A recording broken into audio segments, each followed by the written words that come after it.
മലയാള cinema ലോകത്തിന് ഇത് തീരാ നഷ്ടങ്ങൾ.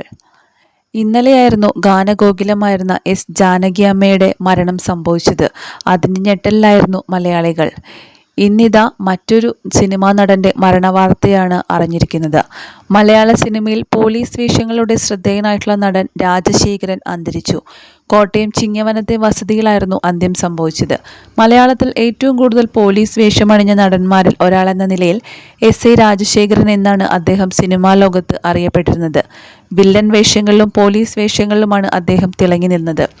ജോഷി സംവിധാനം ചെയ്ത ചിത്രങ്ങളിലെ സ്ഥിര സാന്നിധ്യം കൂടിയായിരുന്നു രാജശേഖരൻ എന്ന ഈയൊരു താരം. ചലച്ചിത്ര മേഖലയ്ക്ക് അകത്തുനിന്നും പുറത്തുനിന്നുമായി നിരവധി പേർ രാജശേഖരൻ ആദരാഞ്ജലി അർപ്പിച്ചു. മലയാളികളുടെ പ്രിയ താരം മമ്മൂട്ടി സോഷ്യൽ മീഡിയയിലൂടെ രാജശേഖരന് അന്ത്യാഞ്ജലി അർപ്പിച്ചിട്ടുണ്ട്. നടൻ എസ് ഐ രാജശേഖരന് ആദരാഞ്ജലികൾ എന്നാണ് നടൻ മമ്മൂട്ടി ചിത്രത്തോടൊപ്പം കുറിച്ചിരിക്കുന്നത്. 80കൾ മുതൽ മലയാള സിനിമയിൽ സജീവമായിരുന്നു രാജശേഖരൻ എന്ന നടൻ. സന്ദർഭത്തിലെ പോലീസ് ഇൻസ്പെക്ടർ, രാജാവിൻ്റെ മകളിലെ ആഭ്യന്തരമന്ത്രി, എൻ കൃഷ്ണദാസിൻ്റെ സഹായിയായിട്ടുള്ള സാബു, വഴിയോര കാഴ്ചകളിലെ ഡോക്ടർ, മുദ്രയിലെ ജുവനൽ ഹോമിലെ പോലീസ് കോൺസ്റ്റബിൾ, നായർ സാബ് എന്ന സിനിമയിലെ ജെയിംസിൻ്റെ സഹായിയായിട്ടുള്ള ഉലഹന്നാൻ, സേതുരാമയ്യർ CBI എന്ന സിനിമയിലെ കണ്ണൂർ സെൻട്രൽ ജയിലിലെ ജയിലർ രാജു, താപ്പാന എന്ന സിനിമയിലെ പോലീസ് ഇൻസ്പെക്ടർ എന്നിങ്ങനെ നീളുകയാണ് രാജശേഖരൻ എന്ന നടൻ മികവുറ്റതാക്കിയിട്ടുള്ള ഒത്തിരി വേഷങ്ങൾ.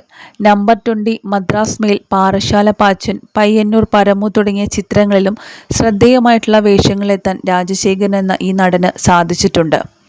2015 പുറത്തിറങ്ങിയിട്ടുള്ള ഒരു സെക്കൻഡ് ക്ലാസ് യാത്രയിലാണ് അദ്ദേഹം അവസാനമായി അഭിനയിച്ചത്. സിനിമാ രംഗത്തിനു പുറമെ നിരവധി ടെലിവിഷൻ സീരിയലുകളിലും അദ്ദേഹം സജീവ സാന്നിധ്യം തന്നെയായിരുന്നു.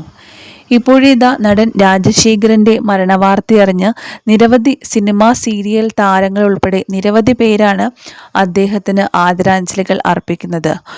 പഴയ കാലത്തും പുതിയതുമായിട്ടുള്ള ഒരുപാട് താരങ്ങളോടൊപ്പം അദ്ദേഹത്തിന് അഭിനയിക്കാൻ ഇതിനോടകം തന്നെ അവസരം ലഭിച്ചിട്ടുണ്ട്.